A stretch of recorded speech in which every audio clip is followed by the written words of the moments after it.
Sunneen raadiyoon sagalee Ameerikaati.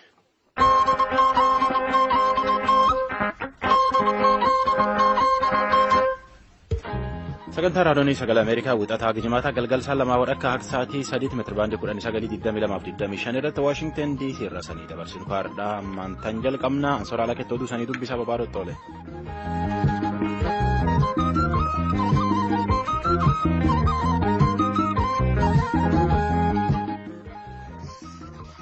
Fagoof dhiyoodhaa raadiyoo intarneetii saatalaayitiidhaan kanneen sagantaa keenya hordofaa jirtan dhaggeeffattoota keenya jaallatanii namoo daandiiti. Mataa oduu har'a qabne keessa mootummaan Itoophiyaa maalidhaa namni itti hidhamaa baay'ee iddootti rakkachaa baay'ee maayikalaawwii hin cufaa jedhee nama siyaasaa hin hidhamellee hidhaa hiikaa jedhee seneetiin Ameerikaa immoo keessumatti koreen haajaalaa yoo hiikan ariifatanii hiikuu malee nama hidhaallee cufuu malanii jechuun dubbatan. Ittaanaa pirezidaantii Yuunaayitid Isteetsi Maayik Peensi biyyi isaaniitiif hawaasni addunyaa bilisummaaf mirga dhala namaatiif deeggarsa kan kennu uummata Iraan gargaaruu qaba jechuudhaan dubbatanii jiru. Mootummaan Itoophiyaa namoota siyaasaa hidhamanii jiraniif kabiroof hiikuudhaaf akka jiruuf mana hidhaa maayikalaawii akka cufu kakaleessa dubbate irratti hidhamtoonni duraaniif maatiin hidhamtootaa maal jedhu oduudhaa booda bal'inaan itti deebina. Kan koree hojii raawwachiistuu Ihaadeeg irratti marii kaleessaa jalqabnes har'a xumurraa martinuu oduudhaa booda bal'inaan dhiyaatu. Aga xumura sagantaa keenyaatti nu waliin turaa jenna dhaggeeffattoota keenya amma oduutiif gara soraattan sin deebisa.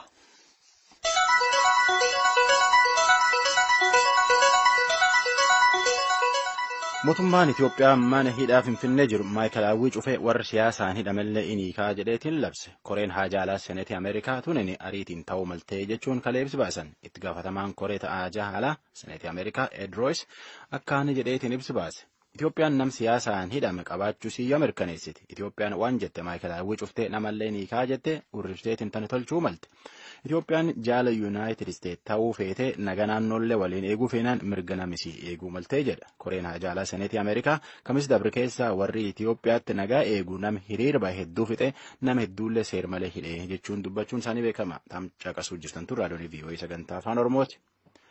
Filannoo pirezidaantummaa Ameerikaa irratti gorsaa duul filannoo Doonaald Tiraamp ta'ee hojjechaa kaba'e eegee hojii irra buusan Steve Bannon dhiyootan kitaaba haaraa barreesse. Kitaaba sun keessatti ilmi hangafa pirezidaantii Tiraamp gaaf duul filannoo Ameerikaa irratti ambaasaaddar Raashiyaatiin mariif waliin taa'uun amalnaan biyyi gurgurate agarsiisaa jedha. Bulchiinsi Tiraamp ammoo wanni Bannon jedhe waan dallansu uummata namirraa buusaati Bannon akka baktiitti waan baktii jedhee dubbate. Abukaatoon Tiraamp dhaabii kitaaba Bannon kana maxxansee baasu Michael Wolfii fi dhaabbileen biraalleen hojjetan dhiisuu malanii jechuun dubbate. Anaaf mootummaan kiyyaalleen Bannoniin omaa waliin qabnu gaaf hojii irra gussan suni hojii qof hin dhabne mataalleen dhabee jedheetiin barreesse pirezidaant Tiraamp tiwiiterii ofirratti. Bulchiinsi mootummaa Doonaald Tiraamp keessatti hojjettooti White House keessa hojjetan bilbila harkaatiin fayyadamuu dhiyoottuu dhaabuuf deemuu jiranii jedha oduu himtuuni White House Sarah Huckabee. Ulfinnaa fi nagaa White House'itti caalaa jette Saaraan akka hojjettooti White House oolmaaf bultii bulchiinsi Tiraamp addunyaatti akka gadi hin baafne tolchuu jiranii jedhan nama hedduun taatullee bilbilee jarii kunin hojjettooti sun jechuu bilbila mootummaatiin fayyadamuu inuu danda'an. Kaan mootummaa deeggaraa kaan ammoo mootummaa jibbee hiriiritti ba'a. Iraan dhiyootan cufaayyuu namni hiriira walitti yaa'utti jira. Bulchiinsi mootummaa Tiraamp ammoo warri hiriira ba'u kana hin deeggaraa jechuu jirti. Gaafatamaan mootummaa Iraan tokkummaa mootummaa keessa hojjetammoo Ameerikaan haajaa biyyi tokko keessa seenteetiin biyya borcuu jirti jechuun dubbata. Rakkoo himatan keessa tokko rakkoo jireenyaatii fi mootummaanuu uf jijjiiruu malee waan jedhan keessa tokko. Gamkaaniin ammoo akka ittaanaan itti gaafatamu akka ittaanaan pirezidaantii Ameerikaa Maayik Peensi gaazexeessituu VOA Greetaa Saansornetti himatti Iraan addunyaa keessattuu keessumattuu biyya jidduu galeessa naga dhowwuu jirti. Namoonni nutti Iraan uummata ofii cunqursuuf dhiittaa mirga dhala namaa biyya ofii keessatti geggeessuudha ala naannoo sanaafillee biyya rakkistuu akka taatee dubbatu Maayik Peensi. Not only do they oppress their own people, deny human rights to their own, but they also export terrorism. Uummata ofii cunqursuuf dhiittaa mirga dhala namaa biyya ofii keessatti geggeessuudha ala gareelee shororkeessotaa bobbaasuudhaan bal'inaan humna bala'amtuu kan nageenya jeeqxu taatee jirti biyyi kun. Uummanni biyyattii ka'ee biyyattii keessatti jijjiiramne akka dhufu gaafachuunsaa lammiiwwan Ameerikaa bilisummaa barbaadan maraaf kanneen addunyaa irratti bilisummaa namootaatiif qabsaa'an maraaf gammachuu guddaadha jedhu Maayik Peensi. sochii uummanni Iraan jijjiirraaf gochaa jiru kana mootummaan pireezidaant Tiraamp akka dammaqinsaan deeggaraa jiru ka dubbatan ittaana pireezidaantiin Yuunaayitid Isteets kun gama kanaan mootummaan duraan ture ka pireezidaant Obaamaa duubatti harkifataa turuusaa dubbachuudhaan qeeqanii jiru. Yuunaayitid Isteetsiif uummanni addunyaa deeggarsi uummata Iraaniif gochuu danda'an hedduu akka ta'ellee dubbatanii jiru. Ijoonsaa jedhu akka ummatichi jijjiirraadhaaf cimee dhaabbatuu fi ilaalcha finxaalessummaa barootaaf biyyattii danqee qabee fi shororkeessummaa naannoo sanatti facaasu dhabamsiisutti akka jabaatu gargaaru akka ta'ellee dubbatanii jiru. Ittaanaan pireezidaantii Yuunaayitid Isteets Maayik Peens.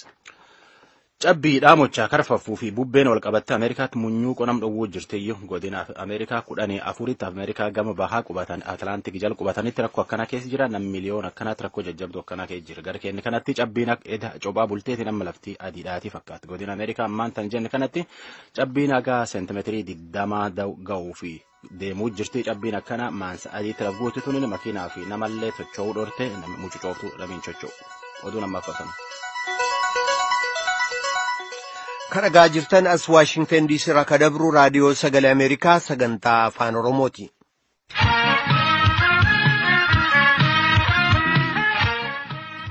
Kanneen hidhaa keessaa hiikna akkasumas mana hidhaa maayikalaawii gara muuziyeemiitti jijjiirra jechuudhaan muummichi ministeeraa Itoophiyaa Haayile Maariyaam Dassaaleeny dubbatanii jiru. Pireezidaantiin mootummaa bulchiisaa naannoo Oromiyaa obbo Lammaa Magarsaa maatiin hidhamtootaa akkasumas immoo namoonni ammaan dura maayikalaawii keessatti hidhamanii ba'an maal jedhu tujubeetu qindeesse. Sababaa yakka raawwataniin mana murtiin kan adabbi irratti murame yookaan abbaan alangaa himata irratti dhiyeesse dhimmi isaanii qoratamaa akka jiru hoogganoonni siyaasaas ta'e namoonni dhuunfaa badiin raawwatan ilaalamaa akka jiru beekamaadha jedhu muummichi ministeeraa Hayilamaariyaam Dassaaleeny itti fufanis. ነገር ግን የተሻለ ሀገራዊ መግባባት ለመፍጠር ሲባል እንደዚሁም የዲሞክራሲ garuu biyyattii keessatti daran waliigaltee uumuudhaaf akkasumas immoo waltajjii siyaasaa jiru caalaatti bal'isuuf kan dubbanne irratti hirkannee tokko tokko himannaan irratti dhiyaate addaan cite akkasumas immoo seerri dhiifamaa kan eeyamu irratti hirkachuudhaan seeraa feerri bulchiisaa akka eeyamutti qulqullaa'ee tarkaanfiin ni fudhatama abdii jedhu qabna. Bakka bu'oonni jaarmaya arfanii gara walga'ii koree hojii raawwachiiftuu Ihaadegitti yeroo seenan yaada attamii akka qabaataa turan ibsaniiru. Pireezidaantiin mootummaa naannoo Oromiyaa obbo Lammaa Magarsaa akkas jedhan. የቆምንለት የታገንለት ህዝብ አለ እየለፋንም እየሰራንም ummati dhaabanneef qabsoofneef ni jira dhamaanee hojjechaa kufaa kaa rakkoo hedduu keessa seennee jirra rakkoo keessattis kufnee jirra. Biyyattiin danqaa keessa jirti.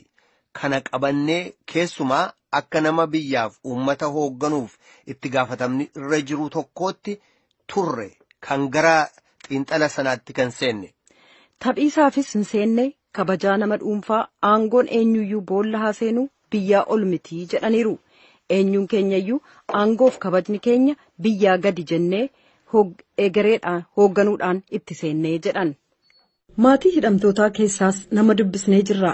Haadha warraa obbo Dajanee Xaafaa adda Assallafach Mulaatu waa'ee labsii mootummaan baase kanaa ilaalchisuun akkas jedhan. Mootummaan labsii baasee isaan gadhiise jennee ni ilaallu. Kan du'es jira. Warra jiru dhiifatamaa godheetii kan hin gadhiisaa jedhemti warra du'ee hoo maal godhu. Durumaanuu simanni ittiin kennamiin durse isaan maakalaawii yeroo jiraniyyuu mootummaan dhiifatamaa uummata gaafadheera. Yeroo bulchiinsaa kana fidee jedhee dhiifatama erga mootummaan gaafatee booddee torbanii lamaa booddee himatatti kennan. Maggaabittii bultii lama natti fakkaata muummichi ministeera dhiifatamaa jedhee kan gaafateeru san. Sumaan maggaabittii 20 ta'ee miyaziyaa akkas himanni isaan qaqqabe. Balleessa kan kooti dhiifatama osoo jedhu himatatti kennee ragaa sobaa qindeessee mana hidhaa buuse. Amma waggaa lama guutuu erga isaanatti taa'anii immoo ammas dabalee wanta egaa hudheetu qabee fakkaata. Haaluma biyyattii keessa jirurraa kaasee labsii mootummaan baase kanaa wajjin walitti qabsiistanii yeroo laaltanii abdiin jira jettu. Abdiin hin jiru. Maaliif abdiin hin jiru? Kaleessa isaan hidhamaniiru. Ijoolleen dhumneera dargaggeessa baay'ee dhume. ammas yoo majjechaan dhaabbateetu abdii qabna jennee dubbanna. Maaliif obbo Baqqalaa si'amee mirga wabii jedhanii geessanii deebisanii beellamumaan achi keessa tursiisan. Yoo gadhiisanii ibsa maaliif barbaachise? Ibsuma maaliif barbaachise hin gadhiisanii? Obbo Dajanee Faatee wajjin har'a kallattiin wal argitanii walitti dhiyeenyaan haasoftaniittu maal jedhan? Haasofneerraa hoomaan jennee lafticha argineerraa jedhanii egaa dhufee nama bareechisees hin jiru. Yoo gadhiisuu barbaadan immoo akkasumatti gadhiisu malee labsii maal barbaachise? Gadi malee malaa qabamneerraa jedhe. Akkuma isaanii argeera waan adda ta'e homtuu hin jiru. Sa'aatii keenya amma dhumutti achuma jirra turre achi booddee 5:00 achi ba'an. Kanneen mana hidhaa maayikalaawwiitti hidhamanii dararamaa turuu isaanii nuuf ibsaniif yeroo ammaa biyya hambaa jiraatan keessaa obbo Ibrahim Saadaan kana dura haala mana hidhaa sana keessatti irra ga'e nuuf ibsee ture. Muummichi ministeeraa Hayilamaariyaam Dassaaleeny labsii dhaab isaanii kaleessa baase irratti akka jedhanitti manni hidhaa maayikalaawwii bara dargii namoonni keessatti dararamaa akka ture yaadannoo gaariin ta'in sammuu namaa keessatti kan uume waan ta'eef cufamee gara muuziyeemitti jijjiiramaa akka jedhu tuqaniiru. Obbo Ibraahimiin ati bara dargii keessa ture kanatti mana hidhaa sana keessa turte jedhee gaafannaan. Bara dargii tani waggaa lamaan darban dursa Desembar 2016 irraa kaaseetti kan achi ture. Wanni kun dhuguma Hayilamaariyaam Dassaalenyi waan jedhu takka hedduu manni nama keessatti uumeeti jira. Angaanarraa kan hubachuu barbaade. Maakkalaayin cufamee gara muuziyeemitti jijjiiramuunsa maaltu kana fide? Maakkalaayin cufame uummata Oromootiif furmaanni dhufu hoo maaltu jira? Maakkalaayin qoftiin cufamuun akka gaazexaa tokko irraa dhageetti qubaneedhaa gurguddaa akkasii 100 oli kan Itoophiyaa san keessa biyyattii san keessa jiru manni hidhaa tokkichi sun cufamee maaltu dhufa wanni jiruuf anaaf gaafidha akka mataa qopheessuu barbaadetti. Ija siyaasaatiin yoo kan laaltu taate jara warra TPLFitti lafee laagaadhaan akkasii dubbiin taatee jirti. Barreeffamni obbo Hayilamaariyaam kaleessa wal dha'uu keessa jechuudha. Marsaa takka irratti warri Oromoo Pirootestiidhaasitti hidhaman waan jirutu keessa jira. Isaan kaan ammoo warreen mana murtiirra beellanni isaanii mana murtiirra jiru akka daancitu waan jirutu keessa jira. Jalqaba immoo hidhamtoonni mana hidhaa keessa maakkalaa keessa jiran akka hiikaman waan jirutu keessa jira. Kanaaf mana hidhaa maakkalaas ta'ee iddoolee garaagaraas kan yoo jiraatan hiikamuun isaanii manni hidhaadhaa cufame jechuun dhibbaa dhibbatti uummata Oromootiif abdii horatamuu itti amansiisamu jedhee furduutu barbaadeeti. Ibraahim kana dura mana hidhaa maayikalaawwii keessatti maal akka dabarsite nuuf ibsitee turte mee yaadachuuf walumaa gala turtii kee mana hidhaa maayikalaawwii keessaa hanga tokko nutti himi. Akka walii galatti yoo hansi ibsu ta'ee jiru an kanaaf gaafii ta'e miidhaa har'a argamtana gaafas maaltu arguu kuteedha wanni natti gaafii ta'e tokko kana mana hidhaa san keessatti kan deemaa jiru dhala Oromoo irratti tiriikatti kaayanii haayilaandii qaama saalaa isaanii qabanii rarraasanii maqaa namaa miidiyaa irra dhufuun namatti ulfaata malee eenyu jeetiin si himuu danda'a kana jechuudha kan miidiyaa irratti osoo hin taane kitaabaan barreeffamee hin dhumu waa'een achi keessaati nyaataan si azzabanii mana tokko kiiloomeetira 16 keessa jechuudha gara nama 23 hamma 27 mana keessa galan walitti rashananii jechuudha uleen isaanii gosa biraa jechuudha sirra deeman bishaan sirra naqanii sirra deeman bishaan zibintoo jiisanii sirra deeman balaataa jechuudha balaataa bishaan naqanii sirra deemanii qeensa sirraa yaasan kubbeen harkaasi jaakan wanni jechuu barbaadee hidhaaf ajjechaan dhala Oromoodhaa abdii akkan kutachiifne akka itti cimsu kan isaaniifuu ifaadha wanni amma kana isteeppii kanarra kan geessisu taate walumaa gala kaniin jee hubadhu kufuu isaanii arguudhaafi ani akkana ana yaadutti mana nuti kana nama godhaa turre kana tigalli keenyalleen kana sodaa jedhu waan qabaniif waan kana karoorfatanii natti fakkaate jechuudha.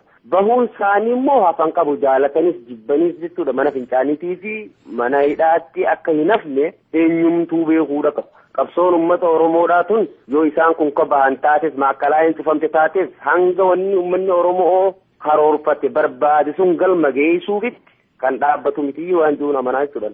Kabiroo mana hidhaa maayikalaawwii keessatti baatilee 3 erga hidhamtee dararamtee booda mana hidhaa Qaallittii keessatti waggaa 4 oliif hidhamuu ishee kan naaf himte shamarree tokko bakka isheen yeroo ammaa jiraatturraa dubbiseen ture. Iseenis an bara dargii keessan dhaladhe malee bara sana nama hidhaaf dhaqqabe miti jechuudhaan mana hidhaa maayikalaawwii keessatti haala dabarsite akkasitti naaf ibsite. Yeroo sana dargii dhaladhetti daa'imman ture bara sirnuma kana kan ani beeku. Ammoo sirna kana keessatti kan barattuu ta'ee 2006 kan hidhamee Agast 2011 jalqaba irratti jechuudha.